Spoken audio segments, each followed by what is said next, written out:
as a career politician. You have an entitlement attitude. Right? You think that you're just going to get money from these people. You're so used to getting millions of dollars. This is just the way your world works. This is the way the stars orbit in your universe.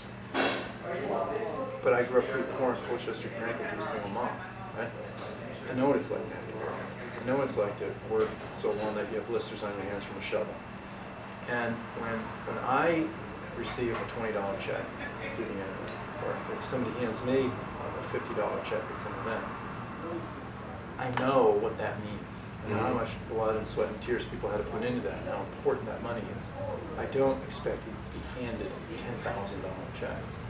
And so for me, the hard part, the very humbling part, is to ask people for their hard-earned money and then to receive those checks and to say, okay, well, you get the message. That to me, I think you would have to have a dangerous entitlement attitude for that to come easy.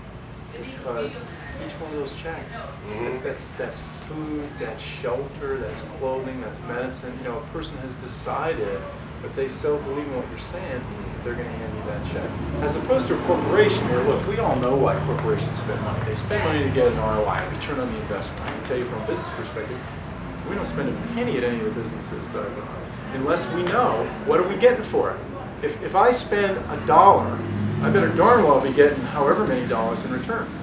So if you look at, pick some random names, AIG, Countrywide Financial, Fannie Mae, Freddie Mac, go through the roster of financial services companies. They have given this gentleman millions of dollars, right? Why? These are big, sophisticated businesses. So they could get hundreds of millions of dollars back. And I think that being honest and open is the first thing that you're going to do to get effective, clean government. You're also going to do something really important.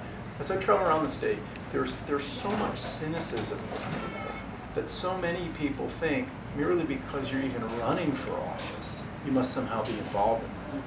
That these folks understandably are jaded, they're cynical because they've watched these guys their whole lives take millions of dollars, feather their own nests, and tell people whatever they have to say from election time.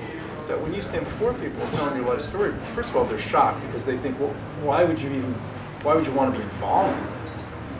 And my thing is, I have little kids. I have to tuck in a 5-year-old and a 3-year-old, and soon we'll have to put a baby in a crib. And the easiest thing in the world to do would be to turn away and say, you know what, we've done well, thank God, in life. I'm just going to be with my family. We'll do some community stuff, family stuff. But you know what? Not my responsibility. But that's the wrong answer, and it's not me. Any guy who volunteers to go to Bosnia is not going to turn around and go do that. That's just not what I'm about. Those aren't Colchester values. They're not Middletown values. They're not Connecticut values.